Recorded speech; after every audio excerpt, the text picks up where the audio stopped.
Hey there, and welcome to the Brittany Wheeler Show. Join Brittany as she interviews incredible people whose stories will uplift you and remind you the life you long for is just ahead. Buckle up for an inspirational ride to your best life. Take it away, Britt. Hey, everybody, and welcome to the Brittany Wheeler Show. So grateful for having you today. If it's your first time, welcome. If it's your 70th time, welcome back. We're excited to have you. And as you know, we spend incredible amounts of time interviewing ordinary people living extraordinary lives. And this guest, I am really excited to get to know more of his story and for you to hear his incredible story and experiences that I believe will leave you inspired. And as our goal in the show is to bless one person every episode, I know that's going to happen for you. So let me introduce him so we can get started. He is a father, a son, a brother, a friend, a leader, an entrepreneur. He's the co-founder of Pugeda Group Realty. Again, this is a new friendship for me, so I'm going to be just as engaged as y'all are listening to his story. So please welcome Jon Pugeda to the Brittany Wheeler Show. Thank you, Brittany. You're so welcome. Thanks for coming on. This was definitely an awesome opportunity and something that, we've had several months in the making, honestly. Yeah, I'm excited to be here. Grateful to have you. The next part of the segment, I pass back to the guest, and it's a great way to just kind of create a foundation for the listeners of, okay, who is this Jon guy and how does this Jon guy know Brittany? And so I'll let you share either how we met, how you know of us, or why you said yes to the show. You can kind of pick one of those that you feel fits best for you. So how we met, I think, was very easy, right? Like you had interviewed Cassidy, who was my business partner, and then I guess you thought it'd be nice to interview me and kind of just get like both halves of the story or just two separate lifestyles. Since we are 15 years apart, her and I. Yeah. Not crazy difference, but a little bit of a difference. Yeah. And I always ask guests after they come on, like, who do you think would be a fit for the show? Who do you think should be in the studio with me? And she was like, oh my gosh, Jon, immediately. there was no break for her in that referral. So I'm excited to have you, and thank you for saying yes. You're welcome. So let's jump in, because I think your story is really unique, and it definitely did not start here in North Carolina where you currently live. So I just would love for you to kind of go back, early childhood, growing up in Connecticut. And what's really cool, I think, and special about your childhood is that your home wasn't just your home for your immediate family. It also was this beautiful space, the safe space for different family members that were immigrating to the United States. And so share with us, what was that childhood like? And what was it like having kind of your home as the epicenter for all of these different family members? Man, I loved it. I can't not remember not having people in my house. And even now, like living here in North Carolina, it's something I always miss, because no matter what, our house would be full, right? So I grew up in how big was that house? It was a 3-2, and then we had to put an addition on, so it became a 4-2 with a bonus room. But it was great. So my grandma, who helped kind of raise me when my parents would work, they were both from the Philippines. They met here in America. My grandma came over and kind of helped raise us, take care of us, while my mom would work in the morning, and then my dad would, work at night. So there'd always be a parent at home, and then my grandma would be there, in the interim where she was needed. So it was great. We'd always have people, it started with one of my aunts coming over and my uncle. They lived with us. Then we had family in New York. So it was always, every weekend we'd have a gathering at the house. So it was always great to have that, that family vibe. Kind of, it takes a village. Yeah. And, holidays would be great because, we'd probably have 50 to 60 people at our house, like during like Christmas, Thanksgiving, just huge community. I'm Filipino, so like our culture is very, very family focused, right? Yeah. So cool. It was great. It was great being brought up that way. Sometimes it was a little much, as I got older, like high school, where I had to share my room with a cousin. But it all worked out, right? And everyone's here. Most of our family's here now, and we get to visit them. I'm actually going up tomorrow to New York to see family. That's awesome. That's awesome.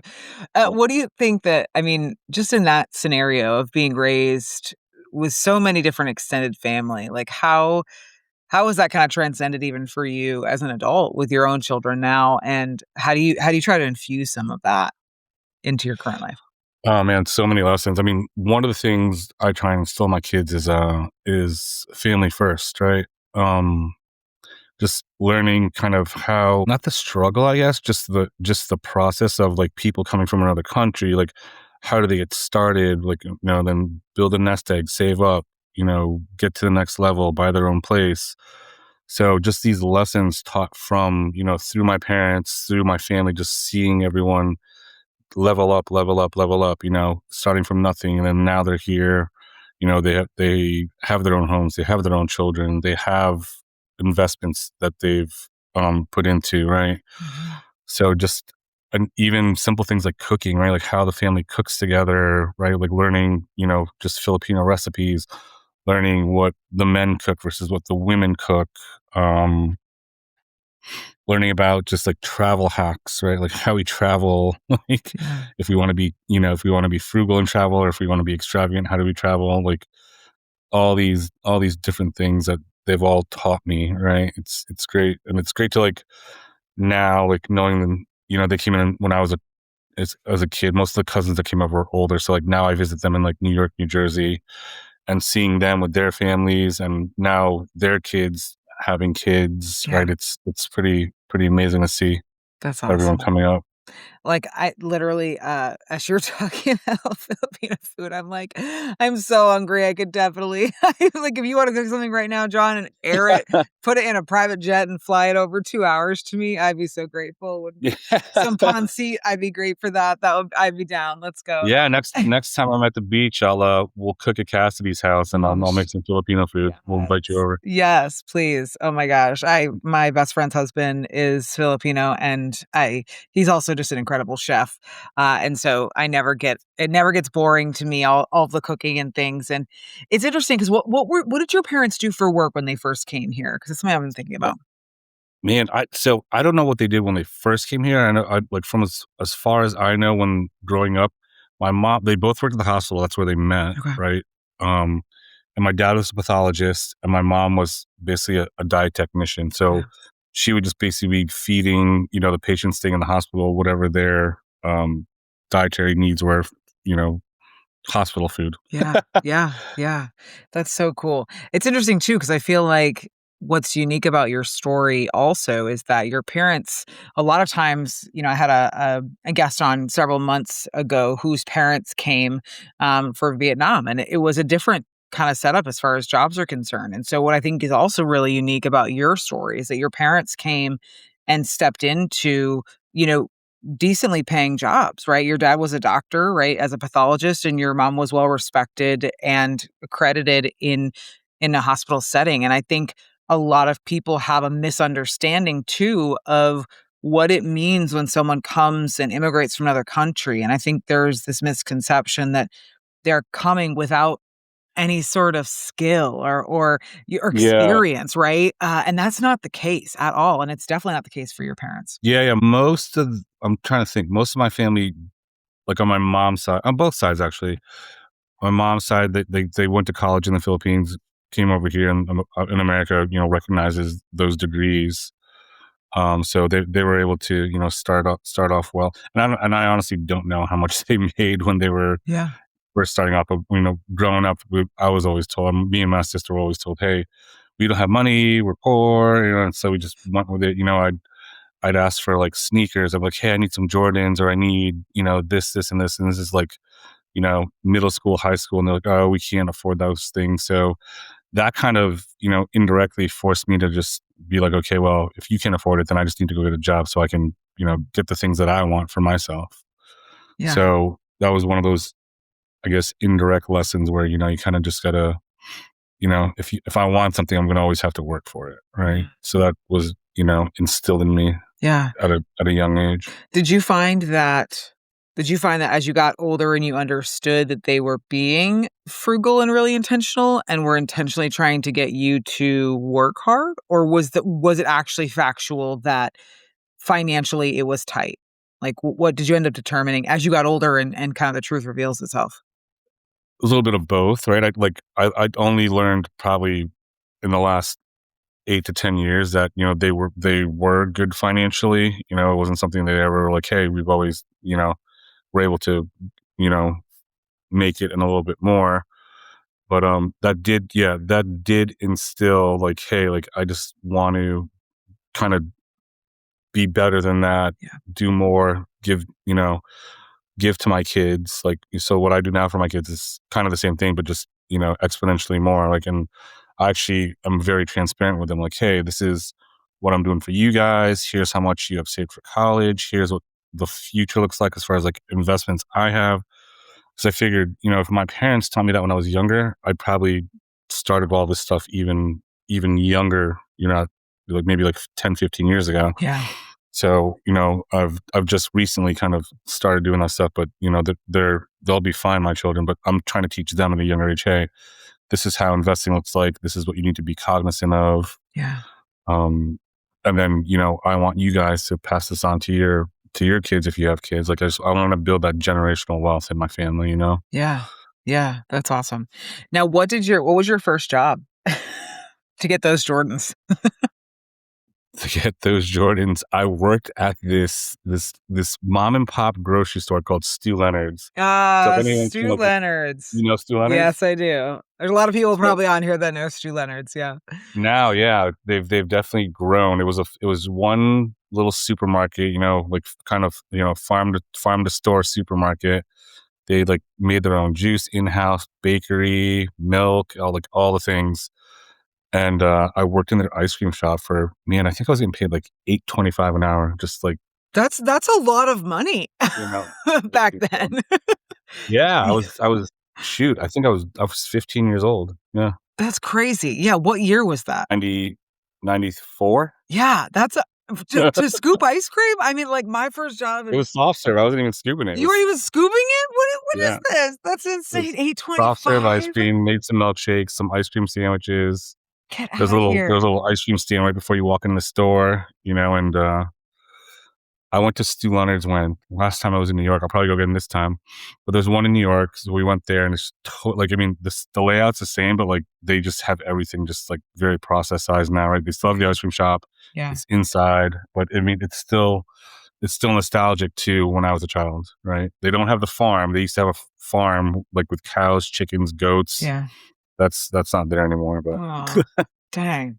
Yeah, I'm still wrapping my brain around the $8.25. Like my first job for the Boys and Girls Club was $5.50 an hour in 2001, 2002, 2003. Yeah.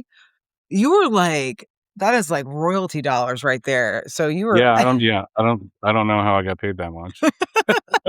That's awesome. That's awesome. What did because obviously, talking about your parents and just really that mindset shift that you have, all right, I'm going to have to go work for it, right? What did that transition as far as your mindset and your goals towards your career? And where did you, before, moving to North Carolina and kind of completely switching gears, like what were you, striving for and dreaming for? What career did you have at the beginning of your career? Man, so I remember being in school, and originally I was going to school for, I was going to be a teacher. Well, initially I was going to go for sports medicine. Then I learned that it wasn't going to make much money because of travel, right? So I'd have to make a decision whether I'd have to work for like a D1 college or a professional sports team, or if I worked for anything lesser, I wasn't going to really be able to make much money. Then, which is weird, is I switched to education, which was worse, right? Yeah. So I was working on like doing like special education, and then that just same thing, right? So my mom's like, hey, you've always been good with computers, like let's get you in a computer. So I started, going to school for like MIS, which was what was called then, like Management Information Systems. Mm-hmm.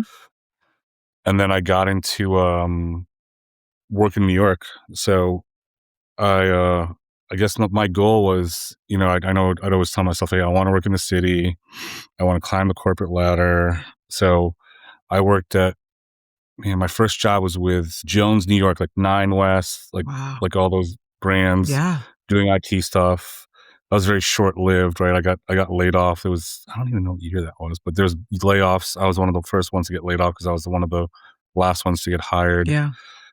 Then I got a job at Deloitte, Deloitte and Mhm. Touche, Mhm. in Manhattan, and that I stayed there about 6 or 7 years, and I slowly climbed the ladder. I was doing like help desk, then desktop, then I was put in charge of this global development program where people from all over the world would come into New York, and I would just get them set up on their computers, and we'd have this like 6 week program where I'm handing out these computers, training them, and then they would get redispersed out into the States and just do like a 1 year, 2 year program Wow. with Deloitte in New York City or within America. And then from there, I was put in charge of just like onboarding training for Deloitte and to kind of just training new hires in Manhattan. So half my year would be prepping for that global development program, and the other half would be, updating, the curriculum for onboarding any new technology we'd be bringing on, people's laptops, all that stuff. And then from there, I went to Sotheby's, also in New York, and then that's when I moved here after that Sotheby's job in '07. I also find I don't know if people are listening can like kind of, you jump to the beginning of that sentence, right? Sharing all the things that you didn't want to be. And then you find yourself at Deloitte and you're doing all the things that you didn't want to be in your career, right? Like you're writing curriculums, which is education, right? You're working Yeah, with people from all different learning, like not disabilities, but learning abilities, including languages, right? And also how crazy, even in that moment in your life, like your job was a reflection of how you grew up. Like this immense, like, turning door of culture and people from all over the world that you were getting to kind of usher in. Sometimes you were like, one of their first exposures, right, to working in the United States, whether it's they're from the UK or they're from an Asian country or they're from, I don't know, Middle East, whatever. I think that's yeah, fascinating and super cool, just sharing with us how you were searching for all these different ways that you wanted to, jump into your career. And then in that moment, kind of all of those things, including some of your childhood, kind of met, even if it was just for a few years.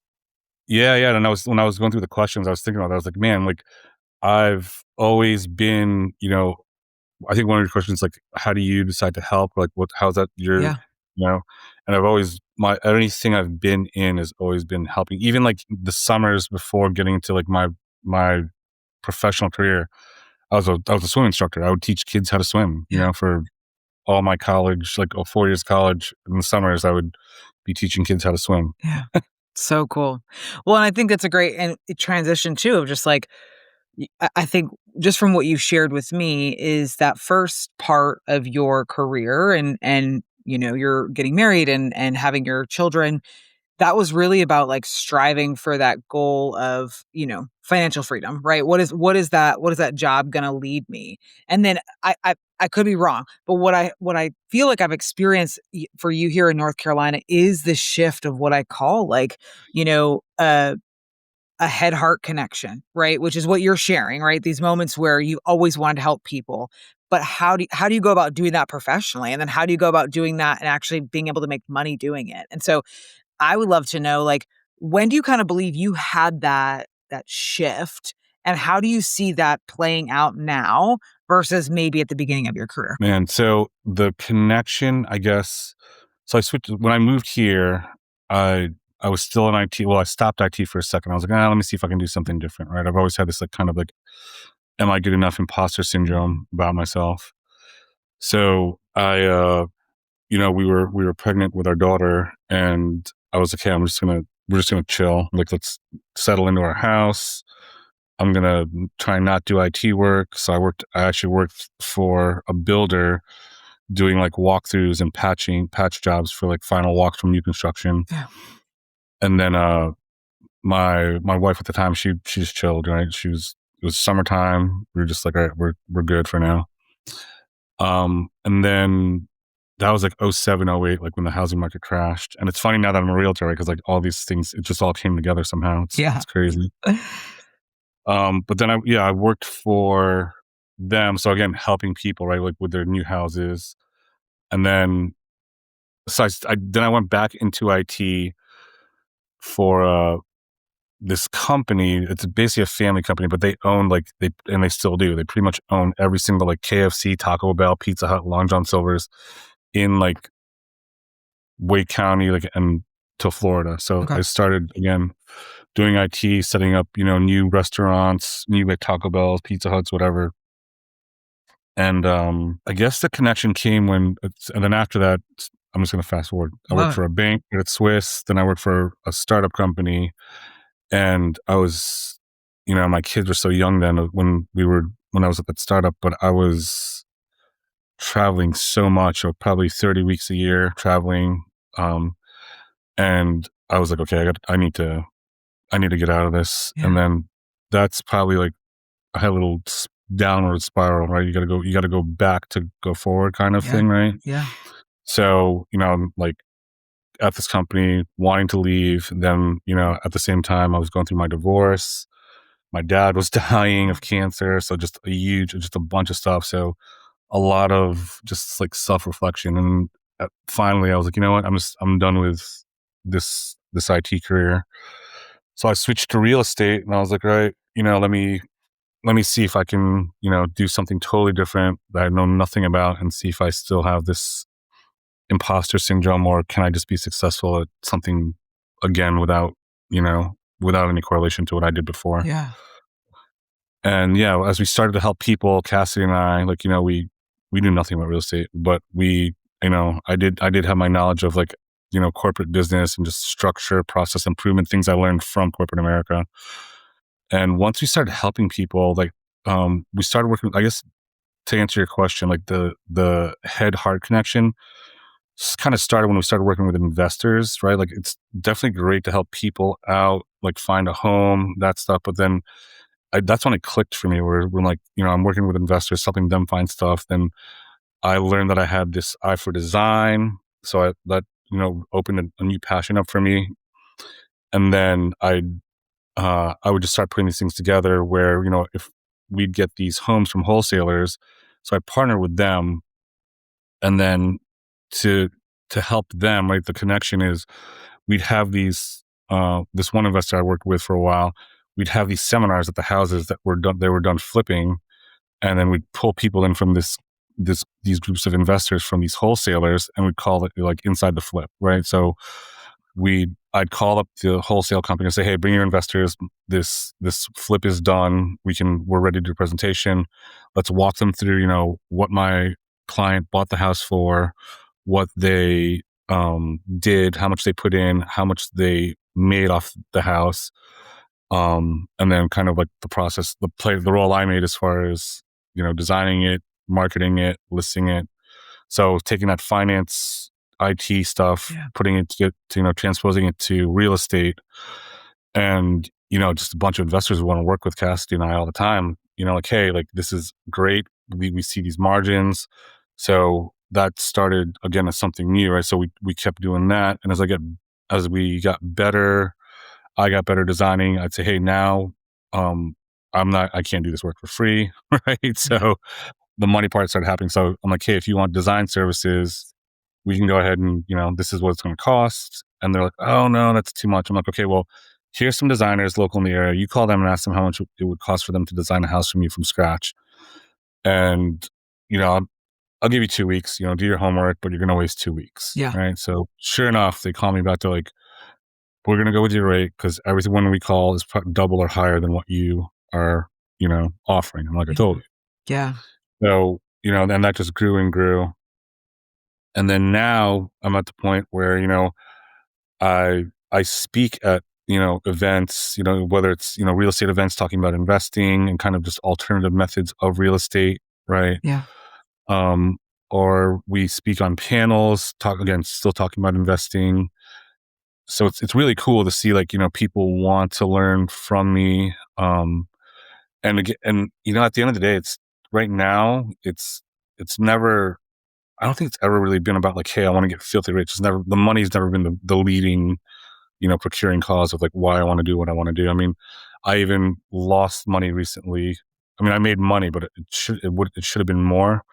Just, an investment kind of just things got messed up, and no big deal to me, right? Some people would be like, oh, I'm going to sue this, that. I'm like, no, that's not like, I can not waste my energy on that. Let me just go find something else and just recoup that money and in a more positive way, right? Versus trying to fight for, you know, $20,000 more for nothing, right? I'll just redirect my energy, do something positive, and karma will take care of the rest of the other people. Yeah.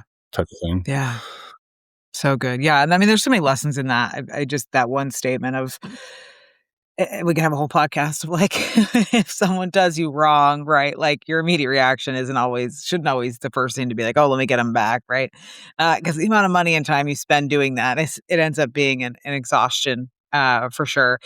Yeah. And it's cool because one of the things that, I love sharing Cassidy as a realtor here, in the Cape Fear area because of her heart for people and because that she really means what she says. And I know that you are that way. And how the two of you met to do this work was like, for me was totally God, right? Just like she was at her rock bottom, you were in this discovery phase and, you were brought together by this one common, like, well, let's figure out what this thing is together. But both of you have the same type of heart to serve. And what's really special is that like none of your experience, none of your time in your career is lost. It, in fact, has been a catalyst and a launching board, right? And honestly, has really made what you're doing now, more well-rounded because you've acquired those skills over time. And I think that's also like a really huge misconception for people when, they're unhappy with their career, or maybe they started doing something for the wrong reasons and they wake up 15, 20 years later and they're like, this isn't it.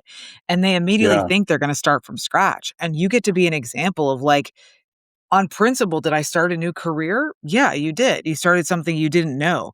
But what you have found to also be true is that every single thing you've ever done before, including Stu Leonard's, right, has come back because one of the things that people listening don't know is that you and Cassidy do a lot of work with small business as a result to keep what you're doing for your, real estate clients full circle, right? Giving them a place to connect them to the community that they're going with. So none of the things you've done in your past are a loss. And I think a lot of people have that misconception that if they're going to go out on a limb and try something different to be happy, right? Or to do something that gives them joy, that everything they've ever done is just a waste. Yeah, it's not. I mean, again, right? That was such a big leap for me. Right? Like I was, I'm getting emotional here. I was listening to the Steve Harvey. It was like a speech he did. Right? It was like jumping off the plane. Right? It's like you just got to jump. Right? Like everyone's, oh, I'm gonna wait. I'm gonna build this. I'm gonna do that till I can go. And Steve Harvey's just like, like just jump off the plane. Right? So finally, I was like, you know what? I'm gonna jump. And I love seeing like other people that have done that too, like that I've talked to, right? Like they're like, hey, I tell them, hey, here's a Steve Harvey YouTube video, listen to it, and then jump off the plane and see what happens. Because like, what's the worst that can happen, right? Like, so like one of my I had a life coach during the time where I was like going through all that bad stuff, and the one thing she taught me was like, hey, what is like literally, what's the worst that can happen? So what, right? Like I'm going to switch careers. And she's like, what's the worst that can happen? All you're going to do is go back to your other career that you hate and you're still going to make a ton of money, right? Like I was making really good money, but that's the worst that could happen is you go back to something you really know how to do. You're good at. People, I mean, even now people still call me to do what I was doing before. Yeah. And that's the worst that could happen. So if anyone out there is thinking about, jumping out the plane, do it. Yeah. Do it. Because what's the worst that can happen? And also, you and I are entrepreneurs. You and I love to create and to build, right? To have the autonomy. And that's amazing. And you and I have also talked about, thank goodness, not everybody wants to be an entrepreneur because it would be a very saturated market, right? It wouldn't make us special. And so I think if you're listening and you want to do something different, this doesn't mean that you need to be a real estate agent or an entrepreneur and a podcast host or a public speaker like Jon, right? This just means that whatever you feel you're tugged to do, right? jump into it, right? That is ultimately what he is saying. And I think that a lot of people hear podcasters, including myself or others, and think that, well, because they do that lifestyle, that's what I've got to jump into. And the reality is, no, we need every single job and every single career that already exists. It doesn't have to be that there's one thing that is what everyone needs. It would be really weird if that was the case. And so whatever that career is, or that next step, or hey, you got a couple years left of till retirement, but you're just so unhappy. Jump. What's like there's so many other jobs and things that you can do, right? In between the 3 Yeah. years between you and retirement, right? And is the misery I just cannot wrap my head around being miserable for 3 years for retirement. Like it just doesn't seem worth it to me. Maybe I'm crazy. Well, yeah, or you might find like me, I found a skill set that I didn't even know I had with like designing, right? If I didn't jump, I wouldn't know, hey, I have this passion to design, Yeah. homes, and I have a new skill set, Yeah. right? So it's like, and I tell my kids, right, like I try and instill in them, like, hey, like when you get out into the real world, whether you go to college or not, I'm not forcing them to go. I'm like, you can not go to college, Yeah. get a blue collar job, get like licensed as an electrician, whatever, plumber, and make, multiple six figures, and be happy, Yeah. right? Like, or you can, do like kind of what I did, be miserable, make money, be miserable. I'm like, pick your passion, right? You can be happy and poor, rich and depressed, Yeah. or find your balance, right? Or just keep playing with it and figure out where you want to be and see where everything takes you. Yeah. And I love your story, Jon, as an example of so many examples. Like this podcast is so good. You guys, you're welcome. And just you sharing your story of like, the reality is like, you don't have to be poor to do what you love, right? There's going to be seasons where, maybe a struggle, right? But also on principle, I truly believe to my core, and I believe this as it relates to my faith, is that the more people you help get where they want to go, the more people, the more that you will get where you want to go personally. And I just believe that if we all are doing things that help people and pay the bills, right? They can do both. Helping people does not mean ministry or, working in nonprofits or volunteering your time. I think so many people feel like what their job is and what they are called to do as a passion, they cannot be together. And that's just a complete lie. Yeah. A complete lie, right? And will it take some finessing? It might. It might take some figuring out how to make it work, or you may have to stay doing something in order to establish yourself in this new career. But like, I really believe, and it's been brought to my attention a lot recently, of like, what if we were all helping people and really looking at what we do as what we were meant to do? Like, are we happy doing what we're doing? And if we're happy doing what we're doing, what if we lived that out as if that's what we're called to do, instead of believing that what we're called to do is separate from what we're actually getting paid to do? Like, Yeah. imagine how many more, like, imagine the experience we would feel at a Starbucks, right? If you love Starbucks, you love doing what you're doing, and you believe that's your calling, how much better of an experience are you going to give every customer, because you are postured and you're mentally in it for all those reasons, versus trying to like look on the outside to find something else that you also believe is worthy of helping people, when there's plenty of people to help right in the job that you're doing. Yeah, exactly. I mean, recently, people are like, yesterday, one of the agents on my team, she's like, hey, like, like, why did you help me? Why did you like allow me to be on your team? And she's like, and she admitted to me, she's like, I'm not putting in the amount of like effort I should be putting in, because she's like, I know I'm not focused. I'm doing these other things. And she's like, you're still helping me. I'm like, and I'm like, I see the hunger in you, right? Like, I want you to be successful. I want to see you grow. Yeah. And same with this couple, they're investors, they were clients as well. And they're like, we met a couple times, and they're like, what do you want to help us? They're in their 20s, right? Yeah. Pretty successful people. Yeah. And they're like, why do you want to help us? I'm like, I don't know. I told them, I don't know. Like, I just see you guys. I see me inside of you guys. It's, and down the road, y'all will help me. Yeah. It'll just work out, right? Like I don't know how I know. I just know the people that I want to help, and I go and help them. I mean, don't get me wrong. There's people I'm like, I can't work with you. I don't want to help you. Yeah. You Yeah. know? Yeah. And I think that's like an intuition, right? I mean, for me, it's the Holy Spirit. I can literally relate to you as it was with clients of like, I believe that if I help these people, like what we don't see is the impact and the ripple effect of the work that we do. And so if we actually believed that every time we help someone, whether it's they're a client or they're a student in a classroom or they're, a customer, what is that ripple effect that they may never return again, not because they don't want to, but because maybe they were just dropping in for a one time or passing through.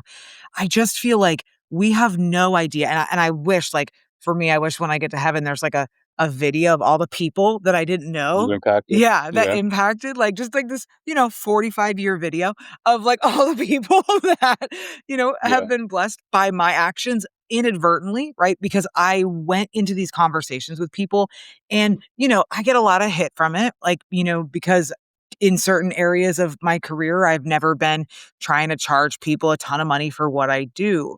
And the reality is like, you know, do you need to make money? Sure. There's definitely a balance of it.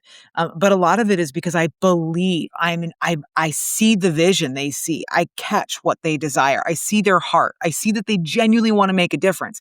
And if I can empower and instill and get behind that person, how much more impact can they have in the community? At that time, I was working with small businesses. I'm working with some nonprofits right now. So imagine like what does that impact look like? And for you, it's real estate, it's investors. What can you, if you get behind these men and women that want to build something, to bring people, to create space, to, house people, whatever that is, like there's impact in that. There's generational impact in that. There's community-based impact in that. And I love that you're at the table with people that want to do good things with what they have, because that's one of my dreams and my vision is to be at the table with decision makers and men and women that want to create so I can help them mold and get them to see like how if we think a little differently, right? If we cooperate a little differently, if we come to the table with outside the box ideas to right the Yeah. wrong of unjust systems that are already in place, how everybody can win. Like every single person can win. And I think that you're sharing that, right? That like you jumped off the plane with a heart to help people. You didn't know necessarily how. You found a passion because of it. And then you were like, well, I know it's going to benefit you. I'm charging less. So you're going to be impacted. That experience ripples. Then you work with people that then want to help people. It's like, it's awesome. So cool. So cool. So I want to pivot back just a smidge. I jumped over this question, but I'll go back to it. We talk about choosing your hard in the podcast, those crossroad moments where life is really hard. And, each decision that we make is an okay decision, but ultimately the one that we choose is the one that's best for us. Because I think a lot of people face a lot of different crossroads in their life. And so I'd love to know, what is a choosing your hard crossroad moment for you that comes to mind that you believe, the audience should hear? I think I touched on it, but it was that career change, right? Because it was also a family change, right? Like I either stay, as a corporate exec traveling 30 weeks a year, don't see my kids, don't really have much of any kind of like personal life, right? And then, just going through like the hardship of my dad passing away, my divorce, like all those things. Or it's like, hey, time to switch careers and see if, I got a little bit of money in the bank and see where it goes. Right. Yeah. But even like, micro choosing your hards within that is like, okay, I switched careers. Now I got to like live on a budget. Yeah. And so that's the hard, right? Hey, I'm not, I'm going to school for 3 months in real estate school. I'm not going to work. That was a decision I made. Like, I'm just going to go to school, focus on that, pass the test the first time. And then from there, it's like, okay, like casting that, that's where we met. It was in real estate school, right? So we're done. And I joined the firm. I called her up. I'm like, what are you doing? She's like, I don't know. It's such a Cassidy thing. I don't know.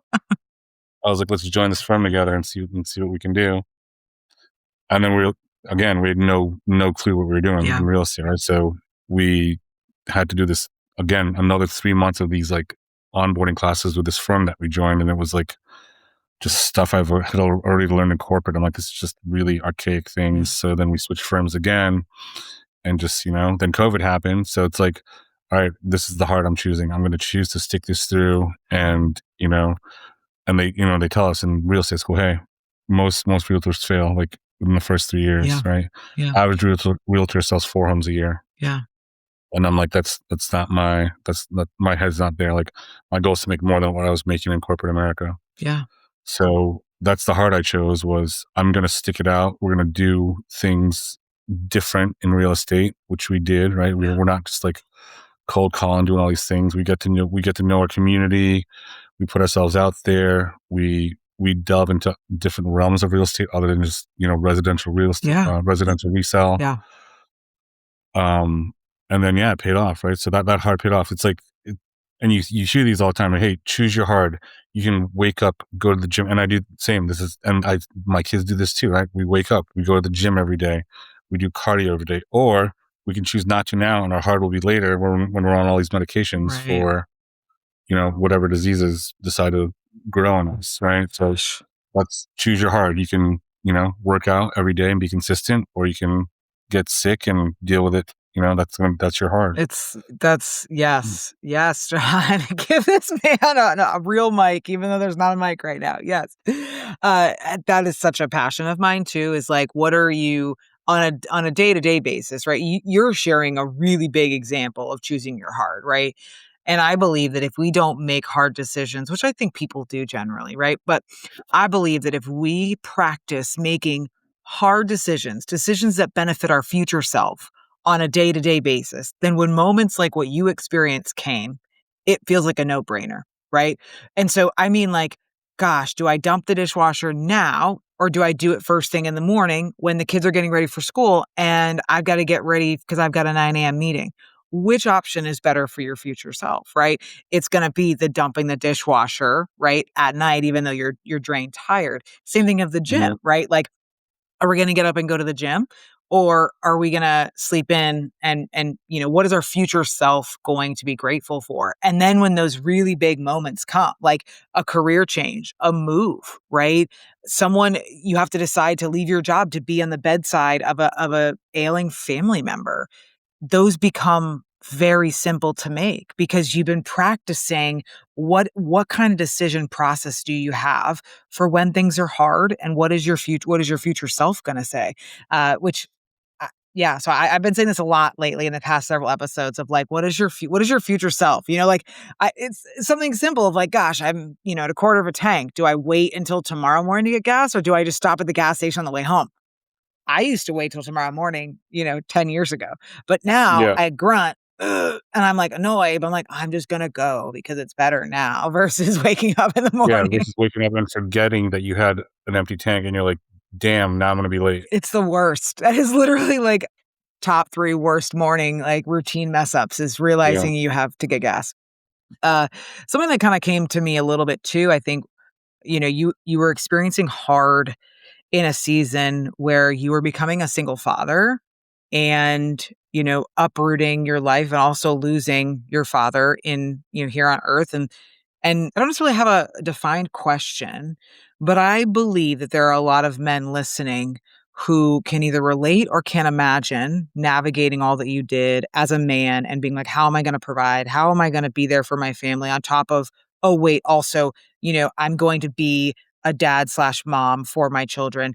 How did you navigate that? And is there anything that you feel like you should share with those men listening that maybe are in that space or about to be in that space? Man, I don't know how to answer that question, because I think that to me, it's like when going back to like when we talked about my childhood and saying, hey, like I need to make my own money to like get the Jordans. Yeah. My mind has always been like with my, like, even like when I get divorced and have my kids, I'm like, I'm never not going to be abundant and not be able to take care of my family and my kids. Right. Like that's not like, even now, like just talking about it, it's like, it doesn't cross my mind. Like there's not a time that I'm not going to be able to provide. Right. So it's always been my mindset. Like even talking to Cassidy, like we had a conversation, and we're having a conversation about, like, I think money, but I'm just like, I've always been like, okay, I want this, I want more, I need to make more money, right? And so like my mind just goes to like, okay, I'm just gonna go make more money, Yeah. right? And it's always come to fruition. Yeah. I don't know how, but it Yeah. just does, right? Yeah. Like I don't know.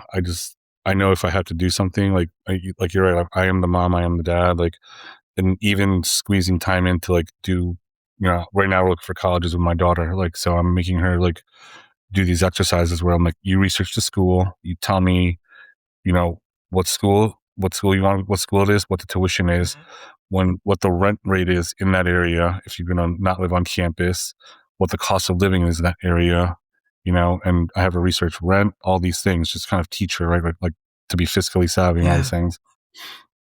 Yeah. And then when we go to the side, I'm going to say, okay, my mindset's going to be like, okay, I'm going to buy a rental property there and rent it out to you and two other people, right? So it's like, I don't know how it's done, honestly, in my head. Yeah. No. It's just And that's my okay. mindset. I think part of that too, Jon, is like, number one, you are so convicted in the fact that like it all could be going crazy, but you know that there's gonna be a way. You don't get caught up in the route. Right. And I think that's key. I think that's beautiful wisdom is like we all could be sitting here wondering how we're gonna get, myself included. I mean, this is a great message for me of like, I can vision for everybody else. I can see a building and I could tell you exactly what it should be. Someone can tell me their business idea and I can create a business plan and the first 3 steps in 30 minutes, right? But in my own current life, like God has kind of blinded me from how am I going to get to those end places? And I think that's really what your message is you're in this moment where your life is being completely uprooted. But what do you know to be true? And even if you don't know how you're going to get there, do you believe in your heart and are you convinced that I'm going to be okay? That my family will be taken care of? That we're going to get on the other side of this? That it is all going to be well, right? Yeah. Like because again, I think that's the point of where your mind is at, is that you don't know the how, you just know the why. And the reality is you don't need to know the how, you just need to know the why. And so I think for any man listening, I think that's such a great point is just don't get caught up in the how, don't get caught up in the roads you're going to take, right? Or the path you're going to take. Because I mean, looking back, if you're looking back at yourself and you would see where you are now, would you think that the path that you took is where you ended up? No. Right. I think a lot of time I think like, hey, I wish I did real estate sooner, but then I say, okay, what would I have missed learning that I know now if I did that? Exactly. Right? And again, it goes back to like choosing your heart, right? Like there's days where I'm like, I'm choosing my family, right? That's the heart. Like I'm gonna like just recently, right? I like, so for about 3 years, I did stop, going to the gym and working out because we just got busy. And the heart I chose was, you know, I'm gonna sacrifice everything for work so I can make the money for my kids, right? And the heart I chose was to sacrifice my health. So like now in this season where I'm going back to my health, right? So there's things I have to deal with health wise, but it's going well. Yeah. But now the heart I'm choosing is to be consistent again, like going to the gym, not stopping. Like I'm like 46. I'm just like, there's no like, and my drive for that is when I see like I had a vending machine business and 2 of the locations we had vending machines was assisted living facilities, right? So we'd go there, fill up the machines, and I'm looking at all these old people that are just like, they can barely walk, they're in wheelchairs. I'm like, okay, that was a clear reminder to me, like every time I'm there, like even now, like when I go to the gym and there's like, just older people walking in, going, like doing like aqua therapy. I'm like, I'm not going to be that person, like having to be on like a walker or like, I'm going to choose to go do the gym stuff now. So I don't have to choose to do it later when I can barely move. Right. Yeah. So it goes back to that. So good. So good. Is there, to wrap up before we get into lifestyle questions, is there anything that you feel like you need to share with the audience? Anything that's kind of been stirring in you in the last few moments? Man, I guess just I'm talking about just you and I talking just brings out like a lot of like just reflection, right? So I think, the biggest thing I can tell anyone that, like we already said it, jump off the plane, like that is jump off the plane and what's the worst that could happen, right? I was 40 when I changed careers. Most people are like, I'm so like deep into the career I'm in. I can't do it. Right. Yeah. Yeah. You learn what you can do when you decide to jump. I mean, there's another guy I worked with. He was working at a company and we were working on, flipping a house, and he called me one day. He's like, I quit. I jumped off the plane. I love it. That's the kind of call that you want to get, is like, I did it. I jumped off the plane. Yeah. Gosh, so good. So good. Okay, 2 lifestyle questions. The first one is, what is your favorite coffee shop or drink spot in your area? If you don't drink coffee, it could just be like a smoothie or something. And what is your go-to order? Man, so I can actually answer both. So the coffee shop that my go-to if I have time to like enjoy and sit is Font Coffee Shop in Morrisville. It's good. And I get one of their lattes and it's like this banana and blueberry jam on toast with peanut butter. Very good. Drink spot. Oh, man, there's a couple.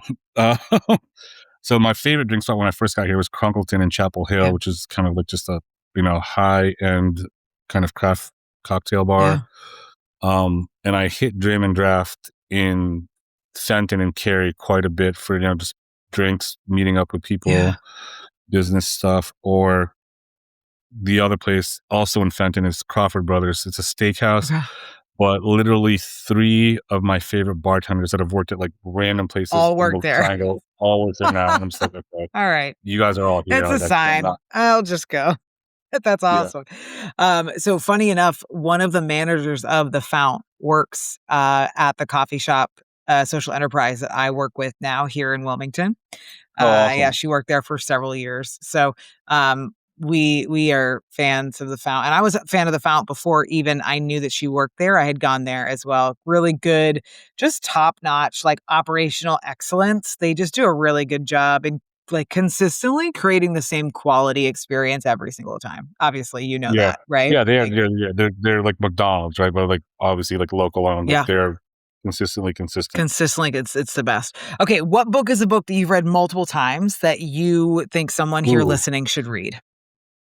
Man, so this book really got me into my mindset and kind of just I give this book credit for getting me where I am actually. It's called, and it's such an easy read. It's the author is Dan Milliman, and it's called Way of the Peaceful Warrior. Great book. I've read it many times. I've given it to people to read. It's just a great book. I'm gonna even tell you what it's about. I want you to read it. Yeah, don't even tell me. Now I read it like 3 days. Yeah, now I'm adding it to my list. Gosh, so good. Thank you for coming on the show. This was incredible. I hope you enjoyed yourself because this like blew my mind. It was fun. This was awesome. Thank you so much. You're welcome. Okay, where can people find you, get in touch with you, be a part of what you're doing? Just give us a little couple minutes. So funny enough, we just actually redid our website. So it's Kereda Group Realty, KEREDA. It's very pretty. I went on it recently. It's very pretty. Oh, nice. Yeah. So we just did that. Our Instagram is Kereda Group as well. So we're on there. And like you said, we're always showing kind of like if there's a new restaurant, we're probably there the first couple of nights it's open, so people know. And we always get asked like, hey, where do we go for date night? You guys always are at the newest spot. Someone literally yesterday, one of the person we get closing gifts from, she's like, hey, me and Mike are in downtown Raleigh for setting up this. Dorothea Dix's has a new like park opening up and has like a bar there. She's like, where do we go eat? I was like, hey, either go to Brodetta or go to Congleton Raleigh or go to, I forgot what the other place was. But she's like, okay. And then she sends me a photo. She's like, here, we're at Brodetta. Thank you. It's so good. I love it.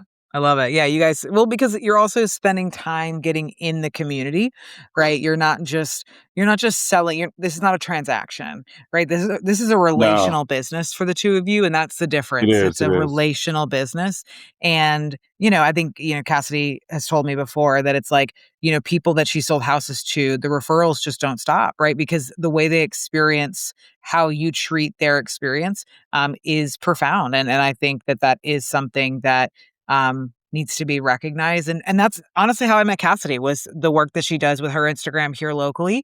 I was doing an event And I invited her to come and experience it. And she was like, oh my gosh, this girl's awesome. Let's be friends. And that was it. And so it's just like that. I would never have met you. You would never been on the show. Like there's just so many cool things that just how we go about in pouring into the community that we're in and really, getting roots in whatever ways that we possibly feel are best.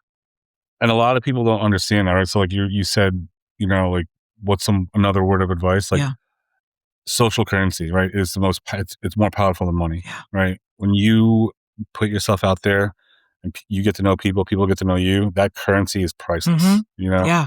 Yeah. Your word is everything. Like that's in the same bucket too.